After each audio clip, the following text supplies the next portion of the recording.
ಸ್ನೇಹಿತರೆ, ಮೀಡಿಯಾ ಕೀರ್ತಿಗೆ ಸ್ವಾಗತ ಸುಸ್ವಾಗತ. ಭಾರತವು ವೈವಿಧ್ಯಮಯ ದೇವರುಗಳು ಮತ್ತು ದೇವತೆಗಳ ನಾಡು ಎಂದೇ ಪ್ರಖ್ಯಾತಿಯಾಗಿದೆ. ನೀವು ದೇಶದ ಮೂಲೆ ಮೂಲೆಗಳನ್ನು ಅನ್ವೇಷಿಸಿದಾಗ ನಿಮಗೆ ವಿವಿಧ ದೇವತೆಗಳ ಪರಿಚಯವಾಗುತ್ತದೆ. ಅಂತಹ ದೇವತೆಗಳಲ್ಲಿ ಮಂಗಳದೇವಿಯು ಒಂದು. ಬಂದರು ನಗರವಾದ ಮಂಗಳೂರು ತನ್ನ ಹೆಸರನ್ನು ಮಂಗಳದೇವಿಯಿಂದ ಪಡೆದುಕೊಂಡಿದೆ ಎಂದು ಸ್ಥಳೀಯರ ನಂಬಿಕೆಯಾಗಿದೆ. ಭಾರತದಾದ್ಯಂತ ಸ್ಥಳೀಯ ಜನರು ಮತ್ತು ಪ್ರವಾಸಿಗರು ದೇವಿಯನ್ನು ಪೂಜಿಸುತ್ತಾರೆ. ಇದು ಕರ್ನಾಟಕದ ಮಂಗಳೂರಿನ ಬೊಳಾರ ಎಂಬ ಸ್ಥಳದಲ್ಲಿದೆ. ಈ ದೇವತೆಯ ಶಿಲ್ಪವು ದಕ್ಷಿಣ ಕನ್ನಡ ಜಿಲ್ಲೆಯಲ್ಲಿ ಕೆತ್ತಿದ ದುರ್ಗಾದೇವಿಯ ಅತ್ಯಂತ ಆರಂಭಿಕ ಶಿಲ್ಪ ಎಂದು ನಂಬಲಾಗಿದೆ.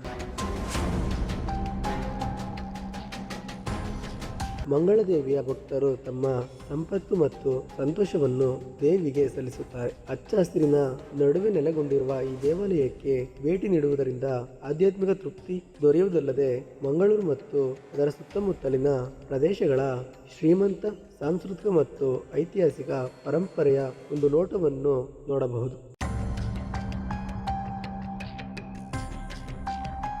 ಗೆಳೆಯರೇ, ಮಂಗಳೂರಿನ ಎಲ್ಲ ದೇವಾಲಯಗಳಲ್ಲಿ ಮಂಗಳದೇವಿಯು ನಗರದ ಪ್ರಮುಖ ಪ್ರವಾಸಿ ತಾಣಗಳಲ್ಲಿ ಒಂದಾಗಿದೆ.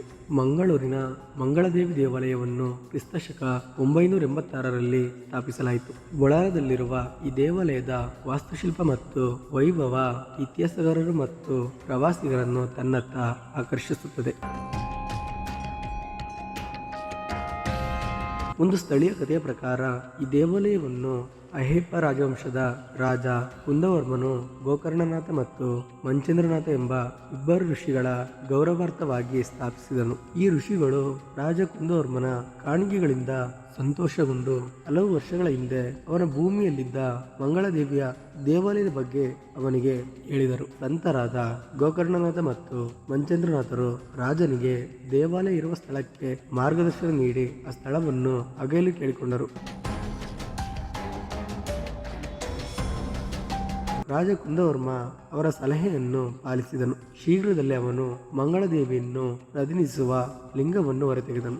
ಅವನು ಒಂದು ವಿಶಿಷ್ಟ ದೇವಾಲಯವನ್ನು ನಿರ್ಮಿಸುವ ಅವರ ಆಸೆಗಳನ್ನು ಮತ್ತಷ್ಟು ಗೌರವಿಸಿದನು ಮತ್ತು ನಾಗರಾಜನೊಂದಿಗೆ ದೇವಾಲಯದಲ್ಲಿ ದೇವರ ಲಿಂಗವನ್ನು ಸ್ಥಾಪಿಸಿದರು. ಗೋಕರ್ಣನಾಥ ಮತ್ತು ಮಂಚೇಂದ್ರನಾಥ ಋಷಿಗಳು ಈ ಪ್ರಕ್ರಿಯೆಯನ್ನು ಮೇಲ್ವಿಚಾರಣೆ ಮಾಡಿದರು ಮತ್ತು ದೇವಾಲಯದ ನಿರ್ಮಾಣದಿಂದ ದೇವರ ನಿಯೋಜನೆವರೆಗೆ ಪ್ರಕ್ರಿಯೆಯನ್ನು ಸರಿಯಾಗಿ ನಡೆಸಲಾಗಿದೆ ಎಂದು ಖಚಿತಪಡಿಸಿಕೊಂಡರು. ಹೆಚ್ಚು ಜನರು ದೇವಿಯ ಕರುಣೆ ಮತ್ತು ಅನುಗ್ರಹವನ್ನು ವೀಕ್ಷಿಸುತ್ತಿದ್ದಂತೆ ದೇವಾಲಯದ ಸ್ತುತಿಗಳು ಹರಡಲು ಪ್ರಾರಂಭಿಸಿದವು. 9ನೇ ಶತಮಾನದಿಂದ 21ನೇ ಶತಮಾನದವರೆಗೂ ವೇಗವಾಗಿ ಮುಂದುವರೆದ ಮಂಗಳದೇವಿ ದೇವಾಲಯವು ನಗರದ ಪ್ರಮುಖ ಧಾರ್ಮಿಕ ತಾಣಗಳಲ್ಲಿ ಒಂದಾಗಿದೆ. ಗೆಳೆಯರೇ, ಮತ್ತೊಂದು ಜನಪ್ರಿಯ ದಂತಕಥೆಯ ಪ್ರಕಾರ ದೇವಾಲಯವನ್ನು ಮೂಲತಃ ಹಿಂದೂ ದೇವರು ವಿಷ್ಣುವಿನ 10ನೇ ಅವತಾರವಾದ ಭಗವಾನ್ ಪರಶುರಾಮನು ನಿರ್ಮಿಸಿದನು. ನಂತರ ರಾಜ ಕುಂದವರ್ಮನು ದೇವಾಲಯವನ್ನು ವಿಸ್ತರಿಸಿದನು ಎಂದು ಜನರು ಹೇಳುತ್ತಾರೆ. ಮಂಗಳದೇವಿ ದೇವಾಲಯವು ದಕ್ಷಿಣ ಭಾರತದ ಸಾಂಪ್ರದಾಯಿಕ ವಾಸ್ತುಶಿಲ್ಪಕ್ಕೆ ಒಂದು ಉತ್ತಮ ಉದಾಹರಣೆಯಾಗಿದೆ.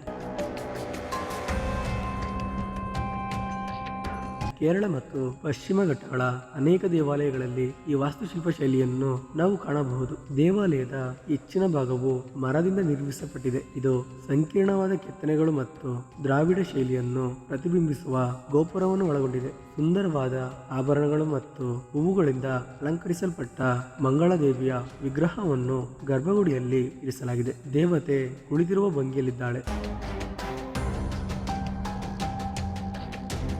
ದೇವಾಲಯದ ಸಂಕೀರ್ಣವು ವಿಶಾಲವಾದ ಅಂಗಳಗಳು ಮತ್ತು ಇತರ ದೇವತೆಗಳಿಗೆ ಮೀಸಲಾಗಿರುವ ದೇವಾಲಯಗಳನ್ನು ಸಹ ಒಳಗೊಂಡಿದೆ. ಮಂಗಳದೇವಿ ದೇವಸ್ಥಾನವು ಮಂಗಳೂರಿನ ಅತ್ಯಂತ ಜನಪ್ರಿಯ ಐತಿಹಾಸಿಕ ಸ್ಥಳಗಳಲ್ಲಿ ಒಂದಾಗಿದೆ. ಭಾರತದ ವಿವಿಧ ಭಾಗಗಳಿಂದ ಜನರು ಇಲ್ಲಿ ಸ್ವಲ್ಪ ಸಮಯ ಕಳೆಯಲು ಬರುತ್ತಾರೆ. ದೇವಾಲಯದ ಪಾವಿತ್ರತೆಯಲ್ಲಿ ತಮ್ಮನ್ನು ತಾವು ತೊಡಗಿಸಿಕೊಳ್ಳುತ್ತಾರೆ ಮತ್ತು ಅದರ ವಾಸ್ತುಶಿಲ್ಪ ಶೈಲಿಯನ್ನು ವೀಕ್ಷಿಸುತ್ತಾರೆ. 9ನೇ ಶತಮಾನದಷ್ಟು ಹಿಂದೆ ಇಂತಹ ಅದ್ಭುತ ದೇವಾಲಯವನ್ನು ನಿರ್ಮಿಸಿದ ವಾಸ್ತುಶಿಲ್ಪಿಗಳ ಕೌಶಲ್ಯವನ್ನು ಅವರು ಬಹಳ ಹೆಮ್ಮೆಯಿಂದ ನೋಡುತ್ತಾರೆ. ಈ ದೇವಾಲಯವನ್ನು ಯಾವುದೇ ಆಧುನಿಕ ಉಪಕರಣಗಳು ಮತ್ತು ಸಲಕರಣೆಗಳು ಇಲ್ಲದಿದ್ದ ಸಮಯದಲ್ಲಿ ದೇವಾಲಯವನ್ನು ನಿರ್ಮಿಸಲಾಗಿದೆ ಎಂಬುದು ವಿಶೇಷವಾಗಿ ಗಮನಾರ್ಹವಾಗಿದೆ. ಗೆಳೆಯರೇ, ನೀವು ಯಾತ್ರಿಕರಾಗಲಿ ಅಥವಾ ಭಾರತದ ಧಾರ್ಮಿಕ ಮತ್ತು ಸಾಂಸ್ಕೃತಿಕ ಪರಂಪರೆಯನ್ನು ಅನ್ವೇಷಿಸಲು ಆಸಕ್ತಿ ಹೊಂದಿರುವ ಪ್ರಯಾಣಿಕರಾಗಲಿ, ಈ ದೇವಾಲಯವು ಭೇಟಿ ನೀಡಲು ನಿಮಗೆ ಸೂಕ್ತ ಸ್ಥಳವಾಗಿದೆ. ಒಮ್ಮೆ ನೀವು ಈ ಸುಂದರ ದೇವಾಲಯಕ್ಕೆ ಭೇಟಿ ಕೊಟ್ಟು ತಾಯಿ ಸ್ವರೂಪಿಣಿ ಮಂಗಳದೇವಿಯ ಕೃಪೆಯ ಪಾತ್ರರಾಗಿ.